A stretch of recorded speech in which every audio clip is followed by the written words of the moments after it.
And I used to love this series. I don't know if you guys ever watched this series, Actors on Actors, where they would actors would interview each other. And so this is our DU on stage version of that.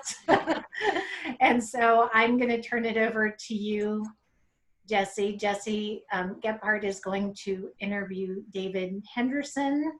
And for folks watching us on Facebook, you can type in any questions you have, and I will get them to Jesse and David, and they can respond towards the end. So have fun, guys. Make me look good. Okay, we'll do our best. We'll try. Well, hi, David. Hi, Jesse. How are you? I'm doing well. How are you? I'm good. Stir crazy, but good. Yeah. So let's just kind of clear the air a little bit here with, why we're doing what it is that we're doing. It's because there's like this global pandemic going on in the world, and it's doing some pretty heinous things to people and communities, and also impacting the theater community. So let's just acknowledge that, and then let's try to not speak of it again. Yeah, because I feel like that's a lot of what I do on a daily basis is talk. Yeah, I spend all day talking about the coronavirus. Yeah, and I would rather not talk about it with you. Okay, unless I'm we just have to. Unless if it comes up naturally, yeah. Well, I can handle that. I can handle that. Okay, cool. So David, yes. How do we know each other? Golly, I've known you since you were maybe 14. Yeah. I think the first time I ever met you saw you was at RLT in a Bear Theater production. Oh, that's going back. That's way back. And then through REP was when we really started actually working together and being around each other more than just in passing. Yeah. Our first show together was the Best Little Whorehouse in Texas. Oh, that's right. Yeah, that's right. Oh my God, that's a long time. That's a throwback. Isn't it? That's 2005. Yeah, my mom saw that. I'll never forget. My mom. I don't know if they're watching, but if my mom saw the show and she said, "I really liked it. I wish you didn't have to use profanity." Oh yeah, speaking of profanity, that's probably gonna, just if you have virgin ears, I would just. It might pop up. It's true. Well, little known fact, I've told you this before, and I have told other people this before, but when I was in high school, and I was very active in going and seeing theater when I was in high school, and you were a draw person. Like if I saw that you were in the show, then I was going to go see the show because you were in the show. And so I remember getting the opportunity to do Whorehouse with you, and I was like, oh my God, I'm going to do the show with David Henderson finally. And then we had like no stage time together. Yeah, no. I got to watch you do the chicken song, the dance. Oh my God. That show is everything. I had a blast doing that show. Oh yeah, it was awesome, and no one does it. No, we did it. I mean, years ago at RLT. Years ago. Yeah. I played the governor at RLT outside in the amphitheater, and then we did it. And then we did it again, and it was just. I like the music in it, and I actually might be one of the few people who likes the movie. Oh, you know what? Honestly, I've never seen the movie, and I love Dolly Parton so much. But I like Burt Reynolds, and I think he's just great in the movie, And just to hear her sing "I Will Always Love You" is worth it too. Oh yeah, "I Will Always Love You." Did she sing that? She didn't sing that in that. Oh yes, it's for the end. Did of the she movie. really? Yes. Oh. Yep. The very end of the movie. Yeah. I love it. Yep. Trivia. And then since then, we have obviously worked together in a lot of different capacities. You've directed me, I've directed you, we've been in shows together. We donned wigs and high heels together. Yes. Last year. Was that last year? Yeah, it was. Yes. It was almost exactly a year ago. Almost exactly a year ago. Legend of Georgia McBride. That was quite a thing. Yeah. All right. So David, let's turn it back to you. Ooh. Oh. Yeah. Can you tell us a little bit about like where are you from? Where were you born? Uh, Where did you spend your formative Okay, years? so I was born in Goldsboro, North Carolina. I actually grew up in Kinston, but I was born in Goldsboro and spent the early part of my childhood in Kinston. And when I was ending kindergarten, going into first grade, we moved to Iran. And I lived in Isfahan, Iran from 1976 to 78, 79. And we left as a result of the rise of the Islamic Revolution. It was getting pretty bad. So I always tell people who want a timeline, we left 10 months before the movie Argo takes place. So we left there. I thought I was going to graduate from high school there. My dad worked for DuPont and took a job. They were starting a polyester plant in Isfahan, and he went and thought it was going to be at least 10 years where we'd live over there and we'd travel all over. And then Is your dad's job what took you over there? Yeah, it is. Yeah, he was. Oh. It was what took us over there, and then he went in. I remember it got to the point where tanks were coming down our street and a lot of riots and stuff. And my dad said, "Look," told him it's time for us to leave. So we left and came back. And I think my dad had an opportunity to go to Wilmington, Delaware, where the DuPont is headquartered or whatever, but he chose to come back to Kinston to the plant there because he wanted my sister and I to have that childhood. Mm-hmm. So I came back and spent the rest of my time there, graduated from high school, then I ended up at UNC at Chapel Hill and majored in English and performance studies, adaptation of literature for the stage. And sounds very fancy. It does sound fancy, and it was great. I had some of the best teachers in that department that you could ask for, especially from a tech standpoint. That's one of the places where I learned to love words, because we spent so much time focusing on words. And then graduated from college, was going to thought about law school, took the LSAT, did all of that, and then decided not to go to law school. I just wanted to start acting. So that's what I did. And here I am 30 years later. Here you are. Poof. Just like Poof, that. like that. Yeah, it's overnight. So your parents were married the whole time that you were like in Iran and back. And what was it? I mean, what was it like to go from small town North Carolina to Iran? I had never been on a plane before. We got on a plane, and it was a Piedmont Airlines, so it was way back in the day. And I remember when we flew from out of Kinston, because Kinston has an airport, and at the time, Kinston still, I think, has the longest runway in the state. And there were flights going in and out of there all the time. We flew out of there, and I would sit across from you. It was like a train. There was a table in between us. There were two seats, and we flew. That was the first time I'd ever been on a plane. All of my friends and all of our family came and said goodbye to us at the airport. We got on it. We flew. And the next thing I remember, we were in London.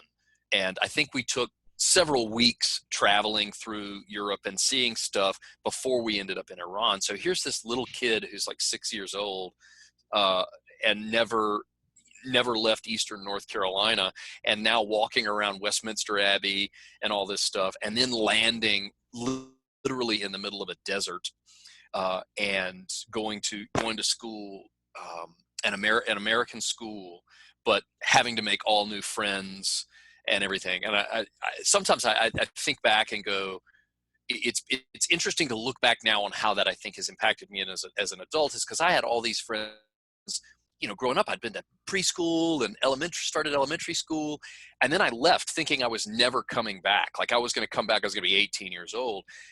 So I moved to Iran, make all of these friends, and 3 years later, it's like, you got to leave all of them, you're coming back.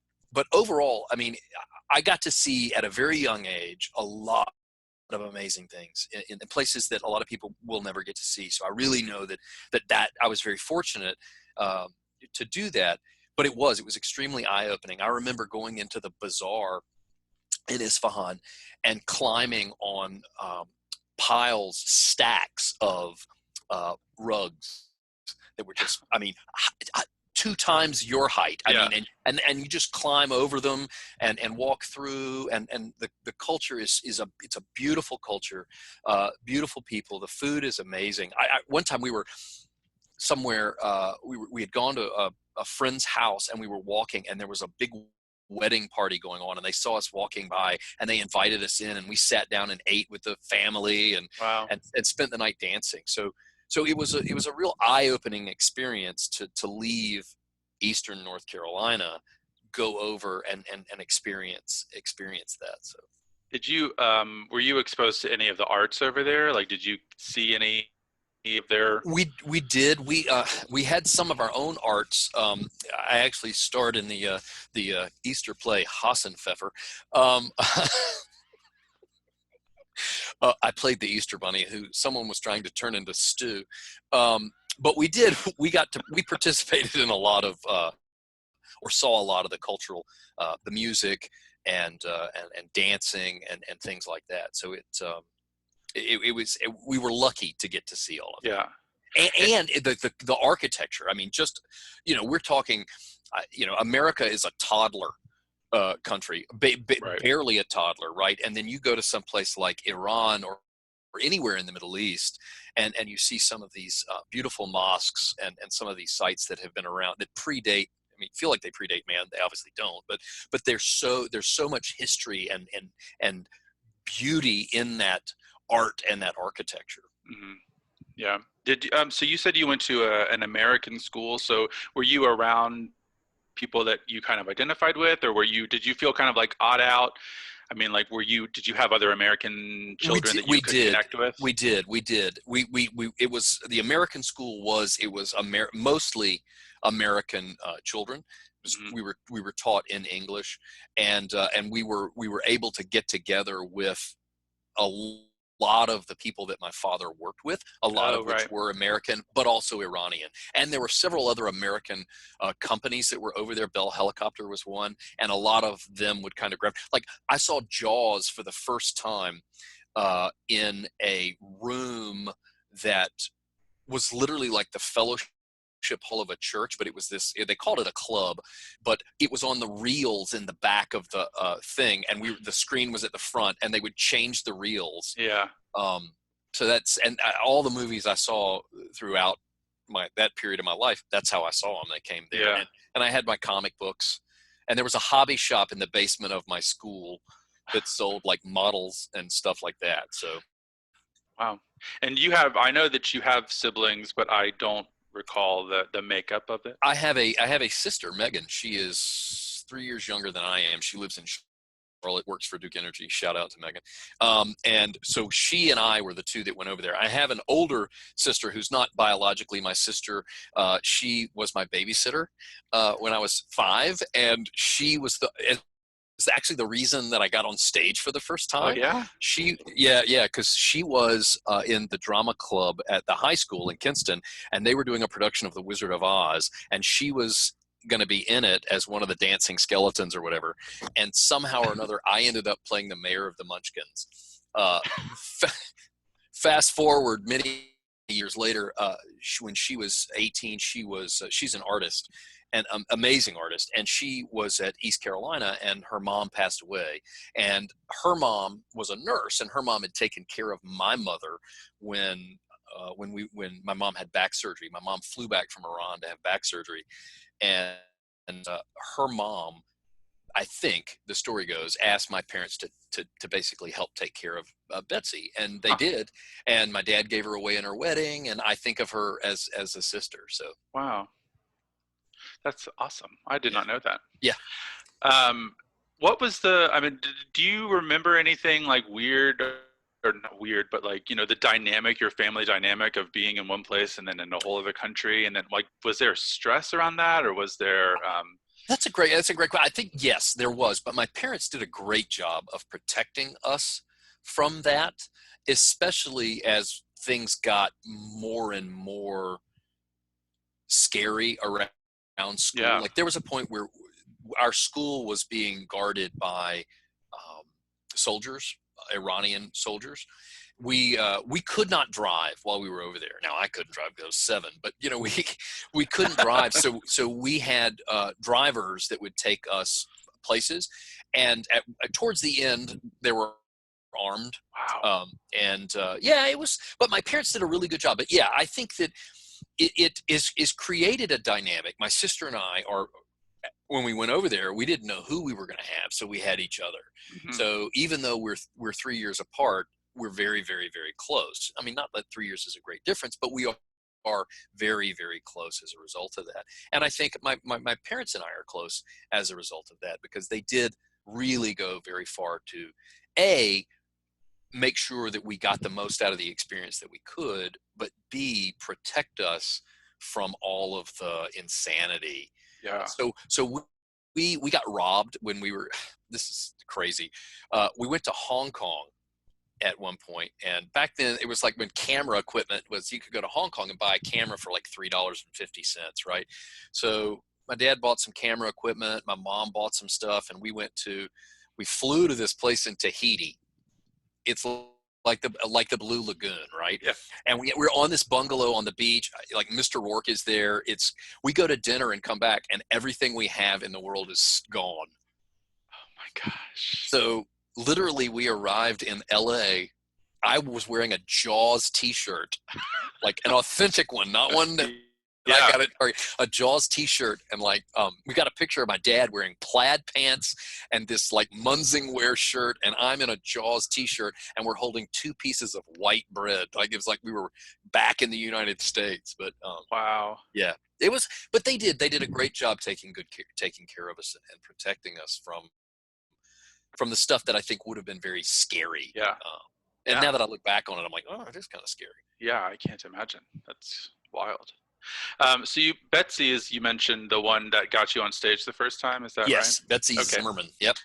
So that leads into what would you say was the spark moment when you realized that theater was something that spoke to you on a level that was like a calling almost, like it draws you in, and you're like, what is that magic thing happening? There are 2. The first one was when I was 5 years old. So, here I am, playing this little Mayor of the Munchkins, got my curl and my curly-toed shoes and all of that. And, there are 400 people here for opening night, and I, as the mayor of Munchkin City or whatever, in the county of the Land of Oz, I'm supposed to hand her the key to the city. And I didn't have it. And so I remember stopping the show and literally saying, I don't have the key. And people laughed, and it was funny because, here's this little 5-year-old, and said, oh, I don't have the key. But there was something in that moment of that laughter that I went, oh, I like this. So I stayed doing it. And I stayed as involved as we had a children's theater company in Kinston called the Moppet Children's Theater Company. Orrin Perry, who ran it and was also the drama teacher at the high school, is really greatly responsible for driving my love of theater. And when I got into, I think it was late junior high school or early high school, we went to New York with a group, and everybody was seeing all these shows and these musicals. And he said, look, there's a show that's in previews that I want you to see. So he and I went to the theater to see Burn This. And oh, wow. It was in previews with John Malkovich and Joan Allen. And we sat down, and I was 5-6 rows from the stage, dead center. And directly in front of me was Brooke Shields. And so, it's Brooke Shields. I'm like, 15, 16 years old. And I'm like, so we start flirting, and I'm wearing a bow tie, and she unties my tie and ties it for me. And here I am. I have no idea what I'm about to see. And the play starts. And when John Malkovich made his entrance as Pale, I never looked at Brooke Shields again. Yeah. It blew me back in my seat. And it was at that moment where I realized that what an act does and what storytelling does was something that I felt in a way that it was like a hit. I needed more. I wanted more of that. So I just kept doing it. Yeah. When I was, can I tell you mine? Oh yeah, please. Yeah. When Yeah. I was 8-ish, so my grandmother, my dad's mom, Graham, she was very big into taking me to see theater when I was a kid, and I was like a high functioning anxiety ridden child. Like I had a lot going on in my little brain. So we go to see the touring production, the national tour of Peter Pan with Kathy Rigby. Oh wow. In I think it was Orlando, Southern Florida somewhere. And my grand bought me the program book, like the big, the picture filled book, and I'm looking through it, and I was like aware enough to know that like what was happening in the book was going to be happening up there. And it was something about like new spaces, like places I wasn't really familiar with. Like I was just always like very anxious about that. And so then I got to the picture of them in the cavern, with a cave. Oh yeah. And with all the smoke and the rocks and the, everything. And so I knew that was going to be happening up there, and I was not having it. And so I was like trying to get out of it. I wanted to go out into the lobby, whatever. And my mom was like, your grand paid a lot of money for these tickets. Okay. And of course my grandma's like, just let it start, and if you don't like it within the first few minutes, like, we can go if you don't like it. And the lights go down, the curtain comes up on the nursery, and I was just like, it was the most amazing thing. And I was just like totally wrapped for the whole show. And that I just remember so specifically that show just like pummeling into me the magic that can happen with it.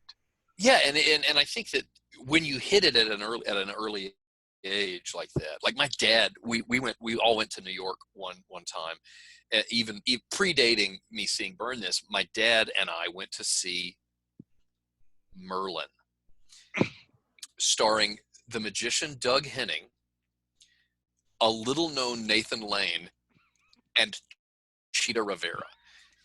And I was excited because I was getting to see magic on stage, right? And like candles were flying out into the audience and all this stuff. And this was like in the 70s. And you're right. There's something about that moment where you just completely suspend all disbelief and go, this is happening right in front of me. Yeah. I don't care what else is around me. And I mean, I have to say Cats, the first time I saw Cats and the pirate ship fell out of the ceiling, I didn't know what to think. I was like, oh. Yeah. And I've seen it way too many times since then. Oh, I've never seen it.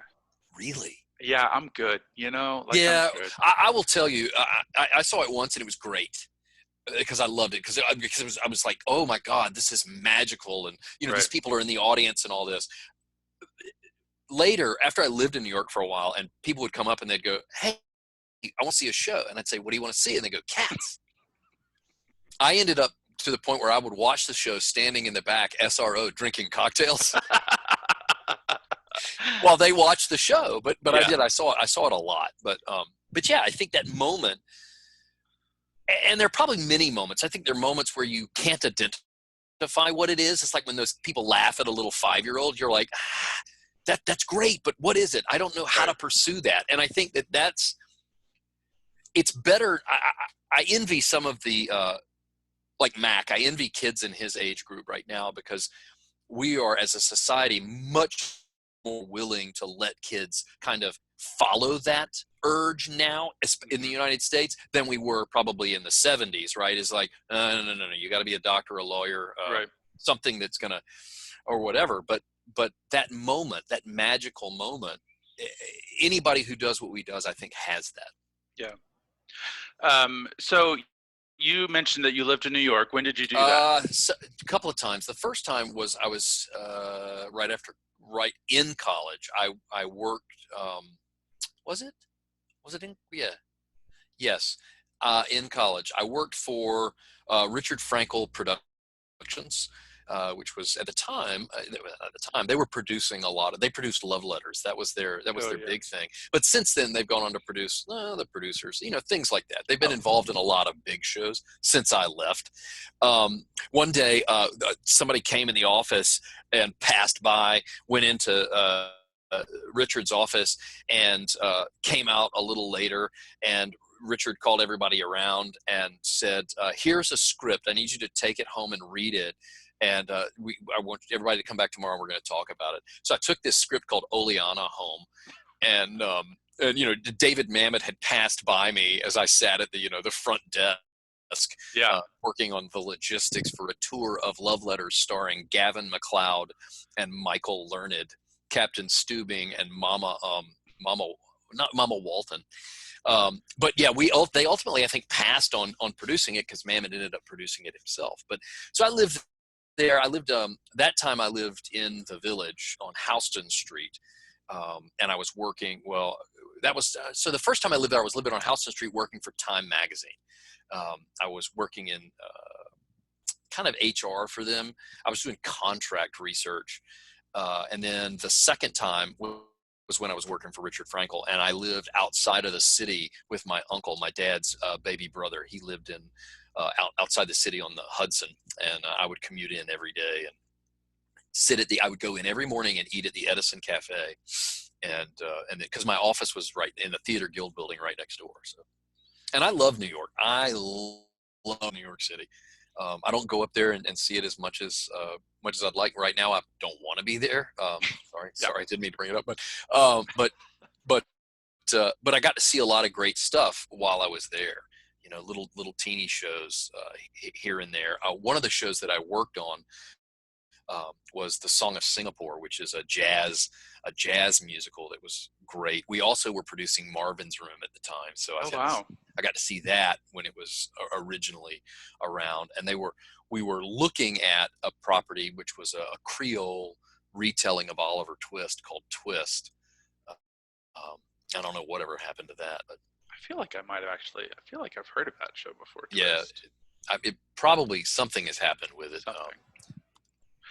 So you went to school at UNC. Yeah. You said yes. And you founded a program there, a company. Yeah, there. I was one of the founding members of Pauper Players, which is a musical theater group on campus. They're still around. They're still doing almost 30 years. Yeah. Yeah. I was the first show we did. I'm ashamed to admit it now. Was Grease, which is a show that I've to not like. Yeah. I've done it. I've done it twice, and being in it is a very different experience than seeing it. The last time I saw it, it was done by late high school students, and I realized how disturbing it is from hey, these kids are doing that show. Yeah. But then the second show we did, which ties into the time in New York, which I think is weird, was we produced Les Mis we did it as a benefit for the North Carolina AIDS Task Force, I believe was their name at the time. And we, first off, don't do this. Anyone who's listening, we were young and dumb. We didn't have the rights to it, obviously. But we didn't. But we justified it because we had the vocal book, which had most of the motifs in the show in it. So me and Mark Hartman, and a guy named Andy Triana went to Ovens Auditorium in Charlotte and saw the national tour, because this was before the complete symphonic and all of that came out with all the stuff, and literally wrote down everything we heard and came back and did the show in Hill Hall at UNC and raised a lot of money for a very good cause. Now, we did not have the rights. Let me be very clear. So fast forward 2 years, 3 years, I'm in New York working for Richard Frankel Production Company. Upstairs is Trevor Nunn, the production company for Les Mis. And I'm in the elevator one day going up, and they hear me talking, and they go, "Oh, you're not from around here, are you?" I'm like, "No." They're like, "Oh, where are you from?" I'm like, "North Carolina." And they're like, "Oh, where do you go to school?" I go, "UNC." And they go, "Oh, you know anything about this?"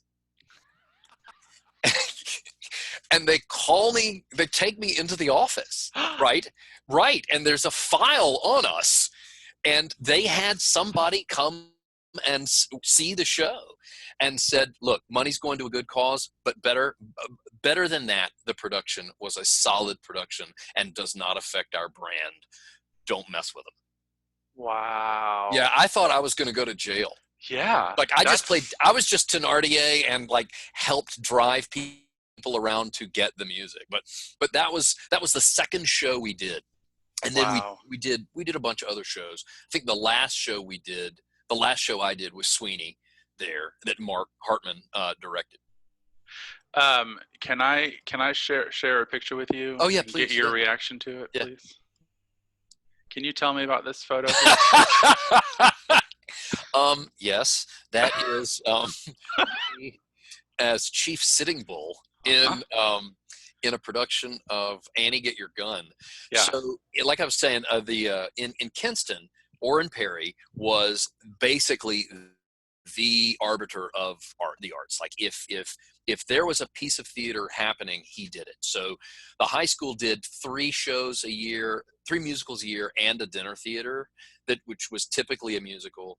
And then there was a children's theater, the Moppet Children's Theater, which would do a couple of shows a year. And then there was the summer theater which would do from the time school closed until the time school went back at least 3 musicals over the summer, and this was one of those. Now trust me, I am probably 15 14 in that picture, and yeah, it was a very interesting experience. I don't remember anything about it, but every time I see this picture, I just go, wow. And I think if you look upstage at the palm trees, that's because we had done Joseph and the Amazing Technicolor Dreamcoat. And we were doing the publicity shots for this one on the set of Joseph. So, wow. Yeah. That's a good one. That's good. It was crazy. We had a lot of fun. I helped the technical director for a summer there build sets and everything. And we would do. I mean, he did great stuff. We did a show, a show from the 70s called The Me Nobody Knows, which I love, which is a great show. And I say great show. At the time, I loved it. It was, and there's a film of it. A film of a production of it that was on PBS, and I think James Earl Jones did the introduction to it. But it's all monologues written by inner city kids in New York, and then songs that go with them. I mean, it's a great. It was great. And, in Eastern North Carolina, you didn't get that, right? Right. So I would like to kind of piggyback on that experience that we just had, and I'm stealing this idea from. Have you ever seen the show Hot Ones? No. Oh yeah. The guy and he feeds them hot wings. Yes. So he doesn't explain that, Graham, where he does he calls it a deep dive on your Instagram. I have like a mix of things here. Okay, great. So I'm just going to show you the picture, and then if you can just kind of give me the broader story around the picture. Okay, here we go. Oh my God. Yeah. I'm wearing my favorite color. David Wood and I love that man like a brother. And he and I have been doing Christmas Carol together for 25 years, and done a lot of other shows together as actors and directors. But this is me probably mugging as much as I can, singing the song, Put a Little Christmas in Your Heart. When you first did this show with him 25 years ago, was there ever a part of you that said 25 years from now, I'll be doing this again? No, because I was 25. I think I was 25 years old. And at the time I didn't know where I'd be next week sometimes.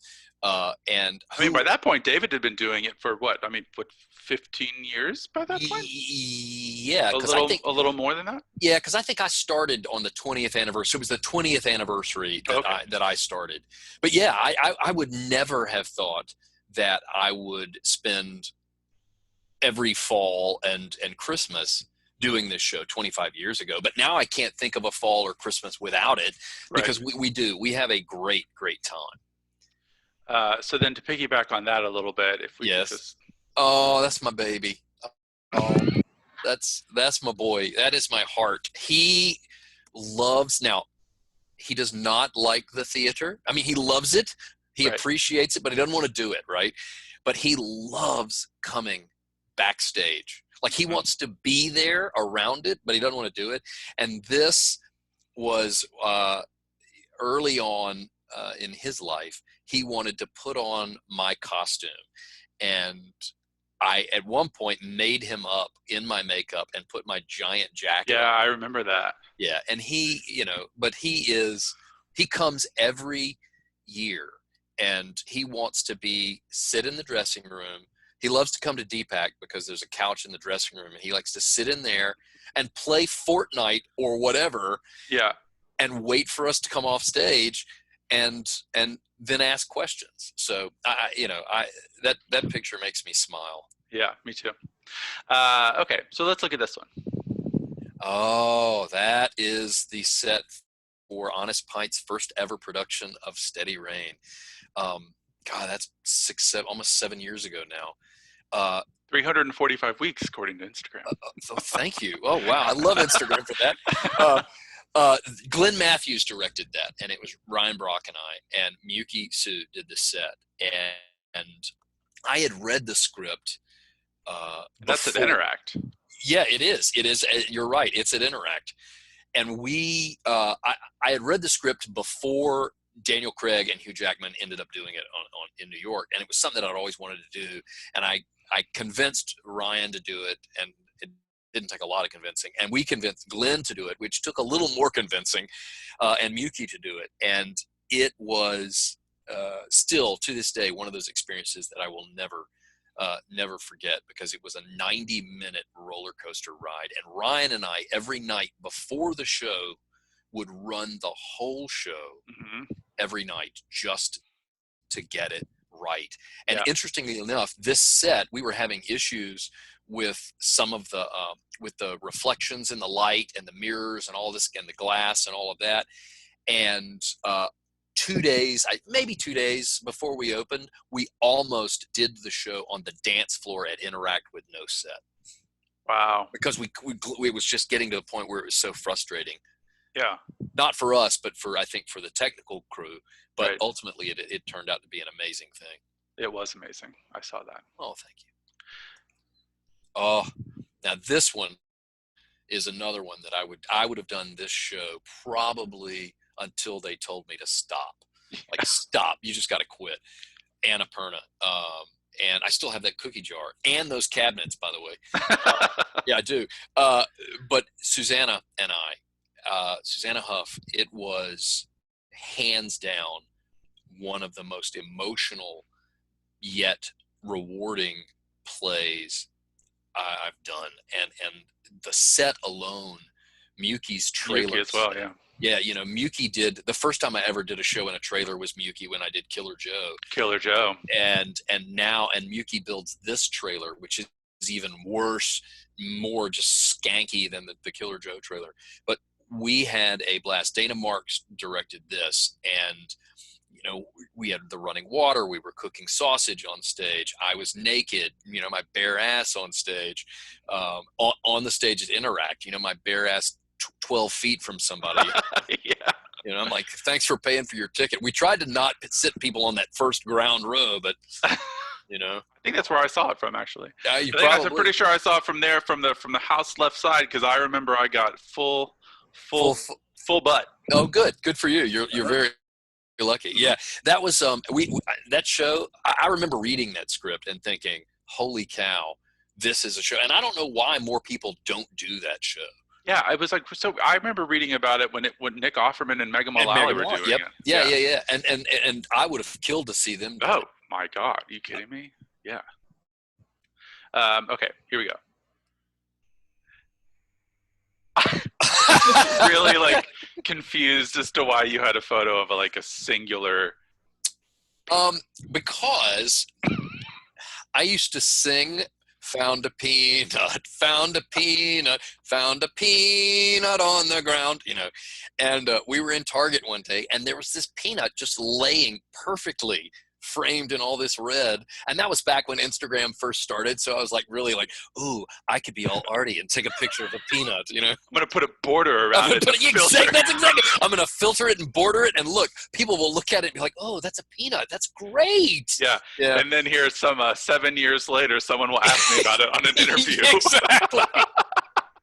I don't think we picked it up and ate it, but I would hope not. No, Mac would have been 5 at the time, so I would have probably had to prevent him from picking it up. But yeah. Okay, I just have a couple more. Okay, that's great. If I can get it. Oh wait, this is the old one here.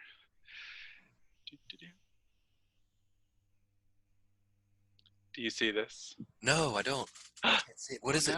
Oh wait, you know what? Hang on. Bloop, bloop, bloop.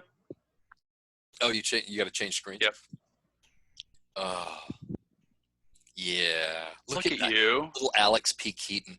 Look at you. Oh, yeah. So there's a great story that goes with this. And it's one of those where, you know, people say 2 truths and a lie. I always tell this part of this story as one of my truths, but that people always are going to think is a lie. So when I was in high school, I was this guy, right? I was this tie, I would wear a tie. I was great at public speaking. You know, what the Constitution means to me, you know that play? Yeah. Mm-hmm. So I participated in the same competition that she did. Not at the same time, obviously, but I was one of the national winners for this speech on the Constitution. And so government was a really big thing to me. And I applied for this scholarship program through the Randolph Hearst Foundation. And they picked 2 people from every state. So 100 kids from the United States, 2 from each state, went to Washington, D.C. and spent a week basically deep diving. I met Bob Dole, had dinner with President Reagan. All of this kind of stuff was happening around it. So it was a great experience. I got to see things that, you know, again, learn about government and all this kind of stuff. However, one of the last nights there, we had the big dinner and everything, and had a dance. And Patty Hearst, yes, was there. And she had spent the week with us. And I danced with her most of the night. And at the end of the night, we were staying at the Mayflower Hotel in DC. At the end of the night, we got in the elevator, and I was riding back up to my room, and she gave me the biggest, sweetest kiss when I got out of the elevator. So I have kissed Patty Hearst. I love it. Yeah. That's amazing. All right. And then, oh look, hang on, just one. Una mas. No, that's fine. I like this. It's like, whoa, hey, I forgot about those things. Okay. Here we go. Oh, yeah. That's one. I love that picture. I love this photo so much. Yeah, this show meant a lot to me. I didn't know what to expect going into it. This is Lombardi. Right, yeah. Theater Raleigh. And Charlie Brady directed. It was the first thing Charlie had directed. And we didn't know what to expect going in, you know.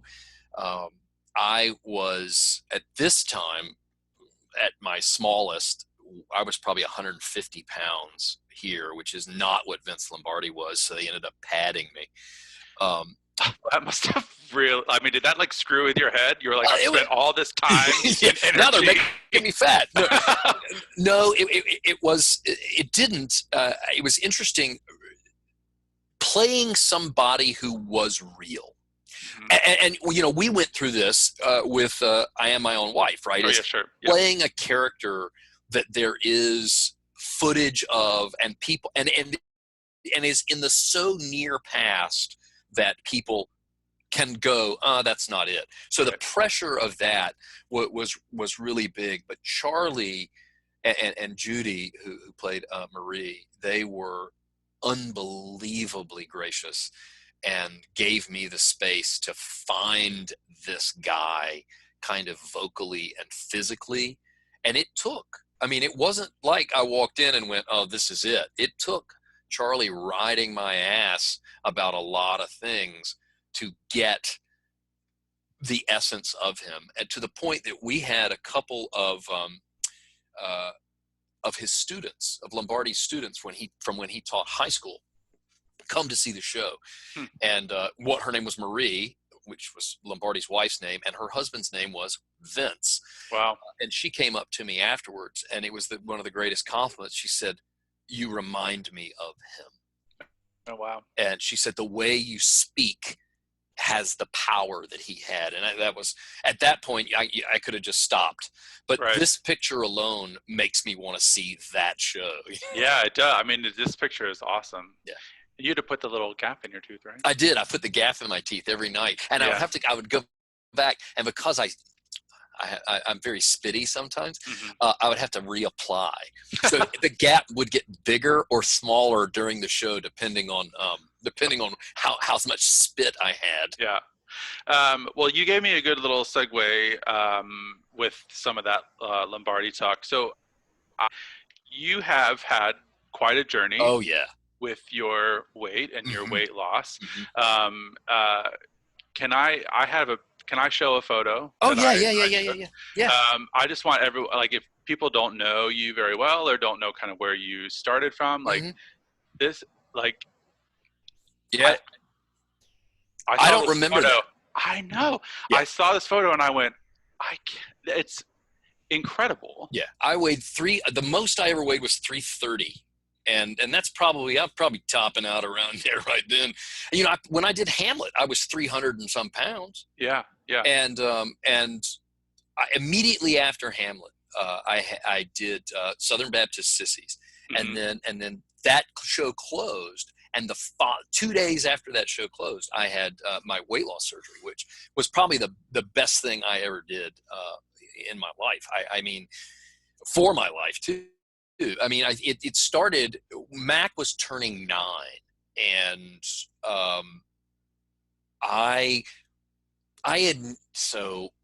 Mac was turning 9, and I realized that I needed to make some major changes in my life in order to be around for him to graduate from high school, maybe see him get all that kind of stuff. I wasn't diabetic. I wasn't, the numbers were trending in the wrong direction, but nothing was bad yet. Now, I had lost a lot of weight before. I had lost 100 plus pounds before and everything, and realized, ear itches. I had realized that a lot of it is addiction, right? And to think of it that way, and to think of the idea that as a society we don't treat eating disorders, we don't give them the same weight that we might do other what we would call addictions, because anybody who struggles with addiction knows somebody just telling you to stop doing what you're doing is not going to be the way you stop doing what you're doing. Right. And I grew up. I did not have a weight. I mean, in high school I played, you saw those pictures of me in high school. I looked like Alex P. Keaton, and I played soccer, I played football, I played tennis. It was when I went to college and I had kind of free reign of beer and pizza and all of this and alcohol, that I just started to, and I started, I think, to self-medicate with food. Like if I was sad, I would eat. If I was happy, I would eat. If I was frustrated, I would eat. And once you establish that deep rut of pattern, those true paths, wagon ruts, you can't shift it unless you do something. And I knew that I could probably on my own do it all over again, lose weight, work out, be healthy. But until I addressed the psychological piece, I was going to be 50 and be 300 pounds again. Like when I had surgery when I was, I think, 46.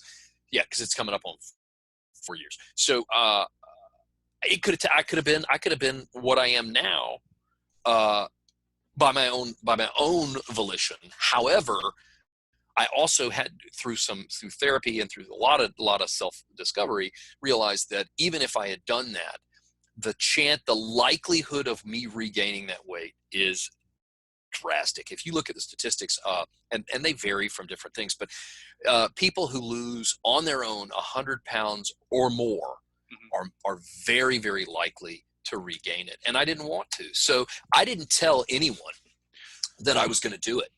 I didn't tell my parents. I didn't tell Amy. We were dating at the time. I didn't tell anybody until I had started the process and I had a surgery date, is when I finally said, hey, in 2 weeks or whatever, I'm going to have surgery and I'm going to need some help. And I did. I had it at Rex, and it was rough initially. But I lost a lot of weight, and I got down to the lowest I had been probably since middle school. I weighed I think the lowest I got was 143. I'm now 175, and I feel good.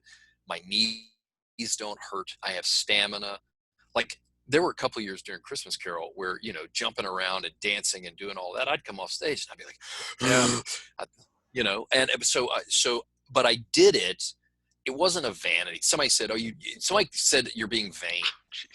And I said, look, it was really about Mac and about the people that I care about and being around for them. It had nothing to do with being an actor or anything like that, because I, even at my heaviest, never really have been very fortunate, I should say, in acting. And I would always look in the mirror, and that body dysmorphia, I would still see, even though I knew I was 300 pounds, I would see the kid who was 150 pounds, 160 pounds, 170 pounds in high school. And it really fucks with you. Yeah. And even now, I mean, that's one of the things we talk about going through all this self-quarantine is it's very easy for me to want to eat all the snacks in the house. Because I get stressed, because my anxiety and stuff like that. I think sometimes the things that make us decent artists and decent creative people come with a lot of other baggage. And some of the baggage that I carry is, I want to eat it. I want to eat my feelings. I want to eat my shame tastes good. Joy tastes good. So yeah. Sorry, that was a long story, but that's... No. I mean, I had never heard it, and I'm sure that there are people that might watch this that were interested in knowing. And I think that, it is. I will tell you that it has made me. I won't say a better actor, but it has made me a more aware actor of a lot of things. It made me aware of physicality. Physicality is something that, as an actor, that I really, really love, is finding that whatever it is that grounds that character, like in Lombardi, it was finding there were moments where I would go, that's him. That's where the weight lies, or whatever. I find when Susanna directed me in Leonard Pelkey, and you directed me in I Am My Own Wife, each one of the different characters finding wherever their weight sat, wherever their posture was so much easier without all of the 300 pounds on me. Like, I could do it, but it was so much easier to find,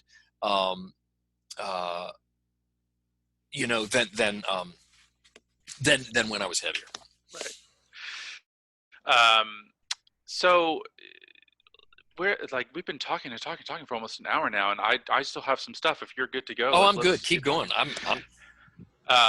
Where am I gonna go? I know. Who's gonna go anywhere? Stay home. Look, we got some good comments. Todd said it's like Todd Foreman, big time community goer. Todd is awesome. Theater attendee. It says like watching Dustin Hoffman interview Robert De Niro. It's very thoughtful. I want him to de-age me. That's yeah, exactly.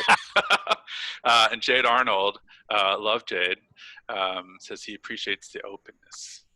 So I miss you, Jade. Yeah, I know. Good for him though. He's doing all the wonderful things out there.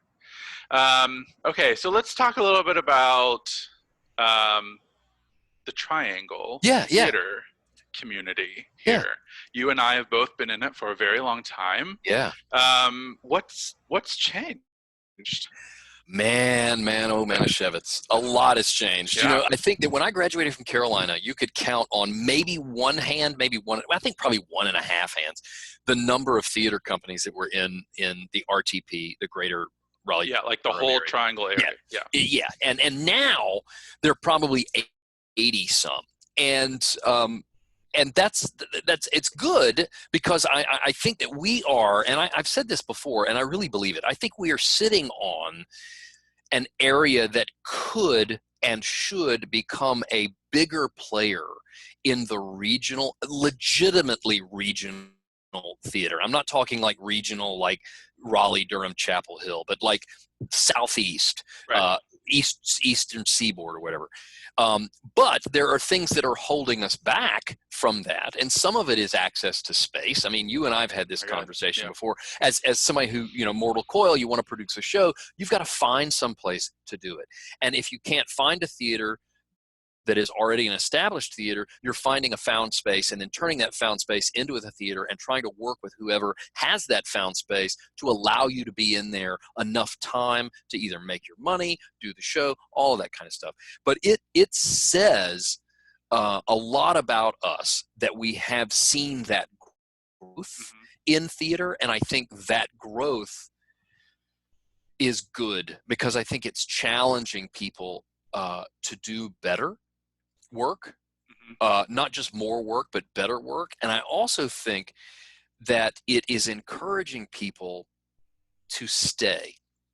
And I say that because I think societally in the United States, we have identified certain key areas in our geography that validate you as a performing artist. New York City, Chicago, maybe Atlanta, LA, whatever those places are, you hear for so long that you must go to these places in order to be an artist. Now, I'm not saying that that's a broad stroke. It's a broad stroke. But I think people hearing that do sometimes go I've got to leave. So somebody who is living here and decides to leave, goes to New York to do their thing, which is great, but it leaves us, we lose them here. And I think the boom here is helping us keep more of those, I would call them native voices, the voices that are here to tell the stories we want to tell here. And I think that we can harness that and grow even more. I think we've seen, Eric Woodall coming back to be here is great. Huge. Vivian over at Playmaker. I mean, everybody's doing really good stuff. Lauren and Charlie, they're trying to move that needle forward, and it's hard because not the infrastructure around things is not always working in Congress with where we're all trying to head. Yeah, I mean, like going back to the whole space thing, and there are some companies that are fortunate enough to have, if not their own homes, or like permanent homes, they have spaces that are available to them, on the regular. And then there are like the vagabond companies that try to like wedge themselves in.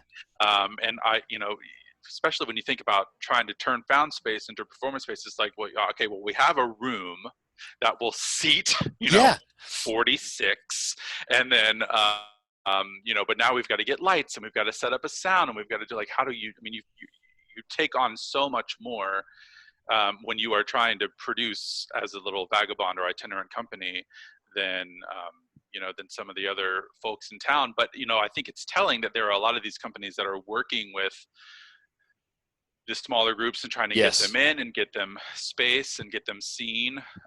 And I like your point about, New York and all these other cities, like I was thinking about DC as well, or Seattle or something like that. It doesn't make you, those places don't make you an artist, right? I mean, those places do not validate you as a performer. You're not a performer just because you've been in New York. I mean, I know people, wildly talented people, that have lived in New York for over 10 years and have not done anything of a scale that would, like, have never been on Broadway. So is that the measure? We allowed that to become the measure. Right. I mean, we say like, oh, well, you got to go be on Broadway. That's the goal. And I remember being younger and thinking like, I want to go be on Broadway. And like, would it be nice? Like, sure. But like, I don't have the hustle, man. man. Like, I used to think that I wanted to go to New York and like do the thing and like da da da da da da da, and like that town would have like consumed me. Yeah. And like spat me back out again, I think. Yeah. When I lived in LA, like I moved out to LA and I did theater like in LA. Right? Mm-hmm. What are you thinking? I worked with a company called Sacred Fools Theater Company, which is an amazing company. They have grown so much yet again after I left. Yeah. There's a common denominator. Yeah, he leaves and we go, yay, good for us. We did one of my dearest friends in the world, Xander Stefano, directed a show called Want's Unwished Work, which is a modern verse play. And it's Love's Labor's Lost told from the perspective of the women. And it was hugely successful.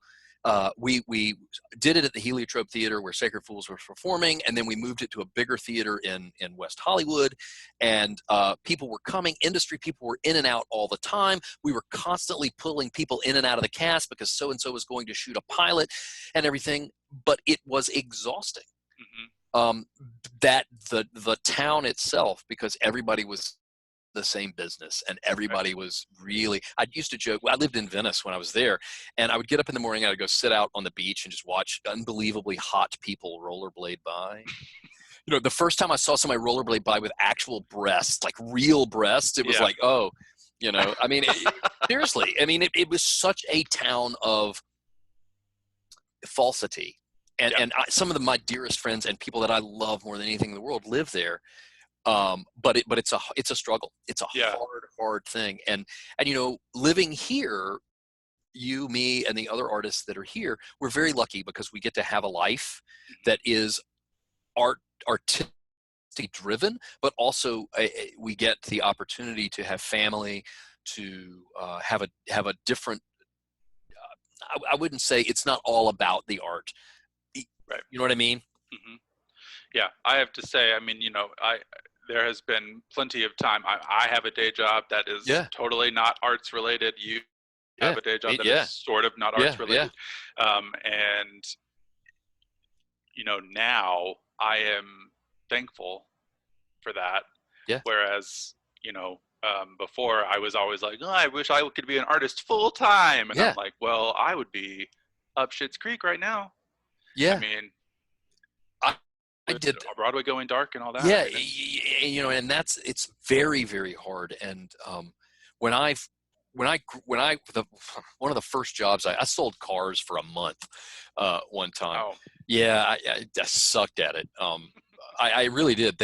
I did it because they would pay $1,500 for the month. They were going to guarantee you $1,500, and I worked a month, took the $1,500 and ran. Wow. And then the next job I had after that was elementary school teacher. Like I taught at Underwood Elementary School. I taught drama for 3 years. And in that third year, I did a movie that was never released. It never saw the light of day. It was actually a live video game, right? It was back with the advent of role-playing video games. I shot for 31 days, and I think I made more money in 31 days than I was going to make in 2.5 years as a teacher. Mm-hmm. So I was like, yes, I'm an actor. I'm moving to LA. And I did, and I spent every penny just trying to live. Came back to North Carolina broke as a joke, and went down to the beach. At the time, my parents had a little place down at the beach, and I lived down there for a couple of weeks just to kind of get my head back on straight, because it was such a coming home that way broke, even though I had a great time in LA and I did that show and everything, but I came back. I was like, I can't do this. Because Leanne Heinz, a dear friend, I remember I missed her wedding because I was out in LA, and I was really torn up about it. And I remember her saying to me one time, she said, do you want to be famous or you want to act? I said, I want to act. She said, you can act anywhere. Yeah.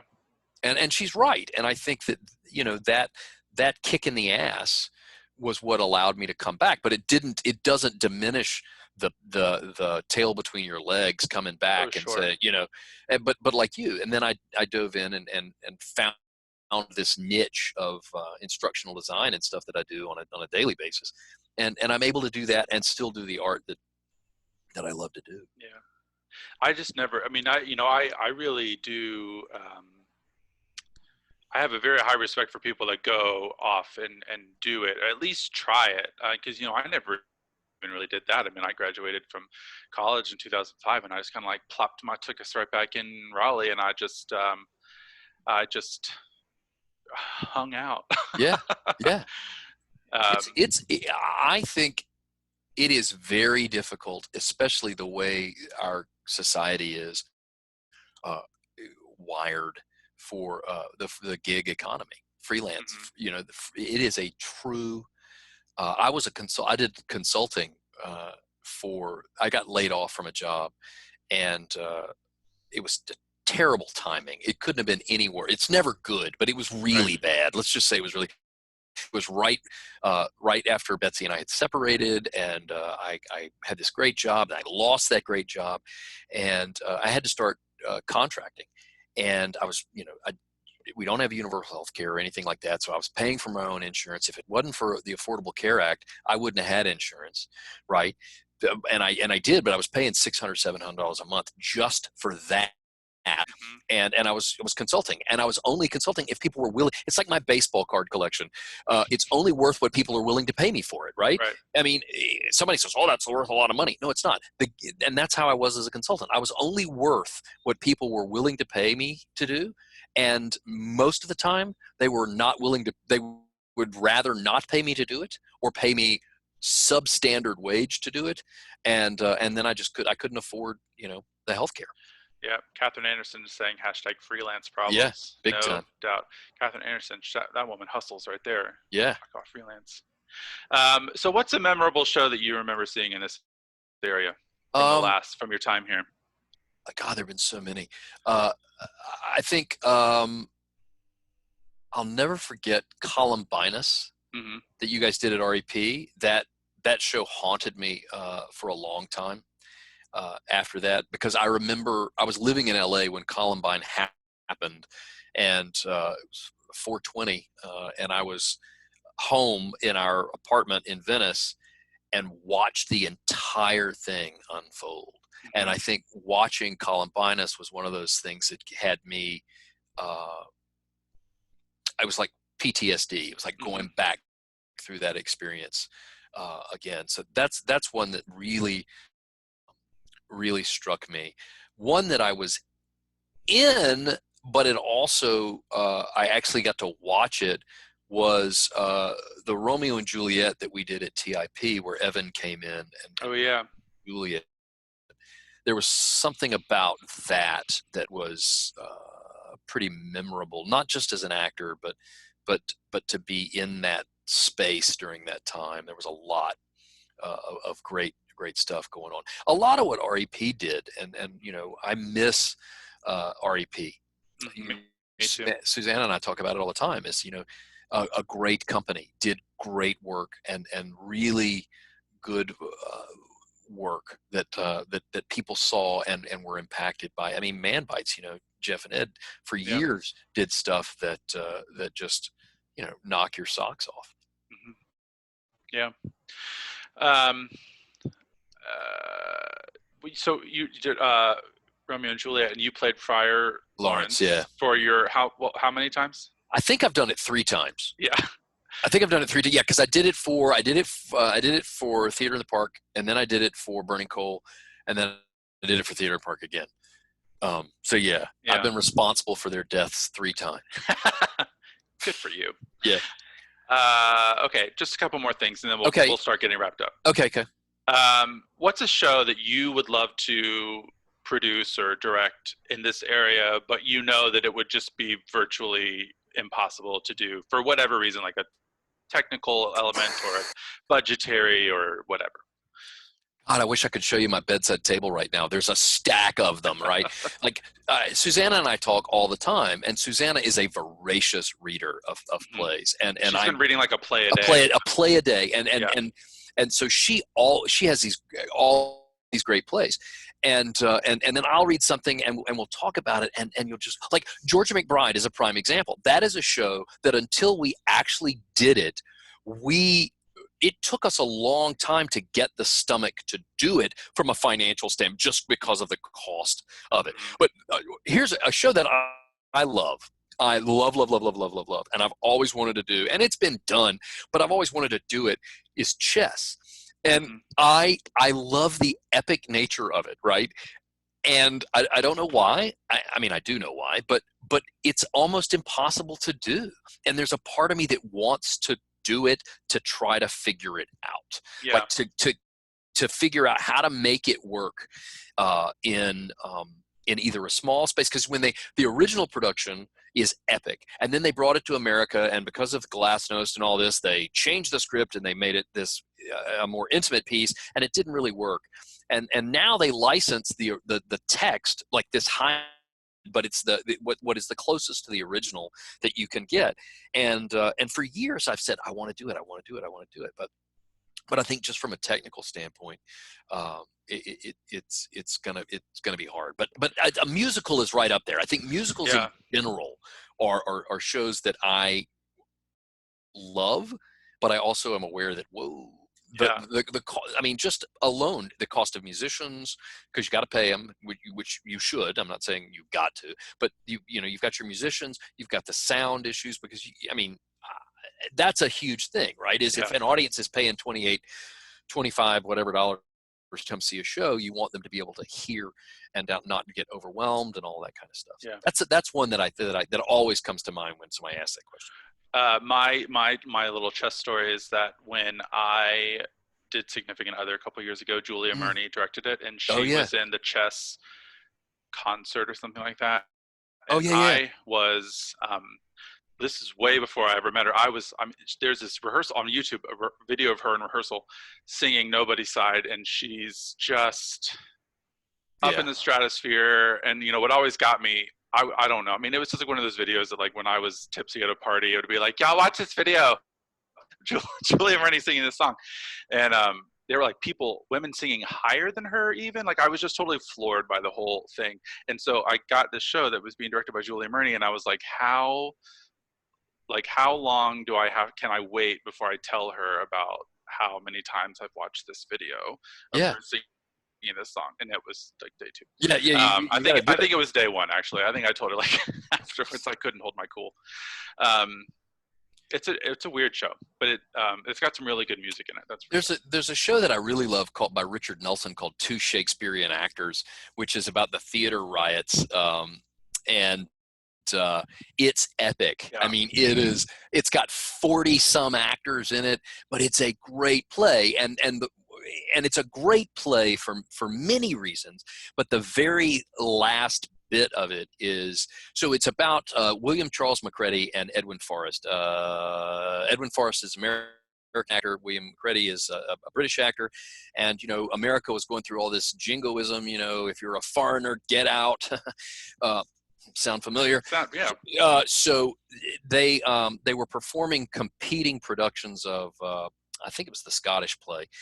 And there were theater riots, and they stormed Macready's theater. And Macready was smuggled out of the theater in a chest over to Edwin Forrest. And there's the last scene is, Macready's, slagging on everything. It's like all this violence going on. And he looks at Forrest and he says something along the lines of, you really ought to come to England. You'd be away from all those troubles there. And Forrest looks at him, and like the last line of the play is he goes, "No, I'm away from all those troubles here." And he's talking about the theater. And that I read it and years ago when it came out, and I keep it on my bedside table because I love that last line. And it's a show that I've always, but literally it has a cat. I'm not kidding. 50, 60 people. So someone, Beth Anderson, has asked if those are all your toys behind you. Yes, they're not all of them, but yes, they're mine. I am letting my child borrow them. So we have a Batman and James Bond shelf, and then Star Wars and Disney stuff here, but there's more out in the other part of the room. So. So I'm going to wrap up here with the the James Lipton 10. Oh, okay. Okay, these are the 10 questions that the now late James Lipton asked all of his guests at the end of every interview. What is your favorite word? Yes. What is your least favorite word? Can't. What turns you on? Intelligence. What turns you off? Intolerance. What sound or noise do you love? Laughter. What sound or noise do you hate? Smacking. It's true. It's true. I feel you. What is your favorite curse word? Fuck. Same. What profession other than your own would you like to attempt? Forensic pathologist. Oh, yeah. Yeah, I was obsessed with Quincy as a child, and one of the first, not first books, but I remember one Christmas, I'm sorry to interrupt your 10 questions. No. My parents gave me a book called Coroner, which was written by Thomas T. Noguchi, who was the coroner of LA County, and it's the guy that Quincy was based on. Wow. And he wrote two, Coroner and then Coroner at Large. I own them both, and ever since I always thought that would be something that I would end up doing, was being a forensic pathologist. I love it. What profession would you not like to do?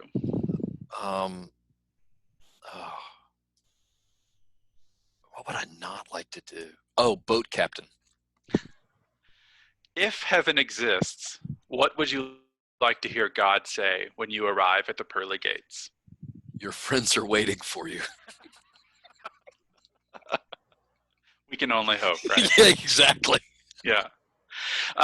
So this was the first interview for RDU on stage, Actors on Actors segment. And on Monday, a couple people that we know and love, Charlie Brady, will be interviewing Lauren Kennedy Brady of Theater Raleigh.